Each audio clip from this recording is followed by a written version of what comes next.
తెలుగువారి number 1 choice Telugu matrimony.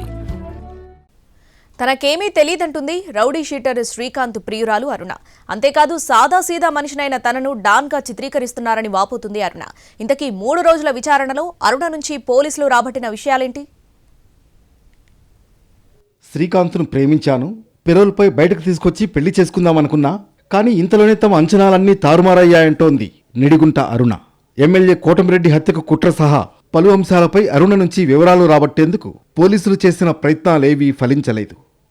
3 రోజుల police కస్టడీలో అరుణ నుంచి పలు కీలక ప్రశ్నలకు సమాధానం రాబట్టేందుకు ప్రయత్నించారు పోలీసులు.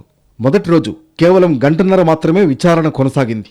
రెండో రోజు ఏఎస్పీ సౌజన్య స్వయంగా వచ్చి అరుణను ప్రశ్నించారు. అయితే పలు ప్రశ్నలకు అరుణ సమాధానం దాటవేసినట్లు తెలుస్తోంది. ఆర్థిక లావాదేవీలు, దందాలు, సెటిల్మెంట్ల గురించి తనకు తెలియదని విచారణలో చెప్పింది అరుణ. తనను కొందరు రాజకీయ నాయకులు ఆర్థికంగా ఆదుకున్నట్లు విచారణలో చెప్పింది అరుణ. అయితే ఆ నేతలు ఎవరు, వాళ్లతో తనకు గల సంబంధం ఏమిటనే విషయాలను రాబట్టలేకపోయారు పోలీసులు. 3వ రోజు ఎస్పీ కృష్ణకాంత్ సమక్షంలో అరుణను ప్రశ్నించారు ఏఎస్పీ సౌజన్య. ఎమ్మెల్యే కోటమిరెడ్డి హత్యకు కుట్రపై ఆరా తీశారు. అయితే కోటమిరెడ్డిని చంపాల్సిన అవసరం తమకేమిటంటూ అరుణ ఎదురు ప్రశ్న వేసినట్లు తెలుస్తోంది.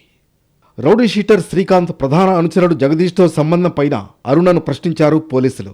అయితే జగదీష్తో గ్యాప్ రావడం వల్ల శ్రీకాంత్ యాంగ్లో మనస్పర్ధలు వచ్చాయని అరుణ చెప్పినట్లు తెలుస్తోంది. అలాగే శ్రీకాంత్, జగదీష్ కలిసి చేసిన దందాల గురించి తనకు తెలియదని చెప్పింది అరుణ. కొన్ని ప్రశ్నలకు గుర్తులేదని సమాధానం ఇచ్చినట్లు తెలుస్తోంది.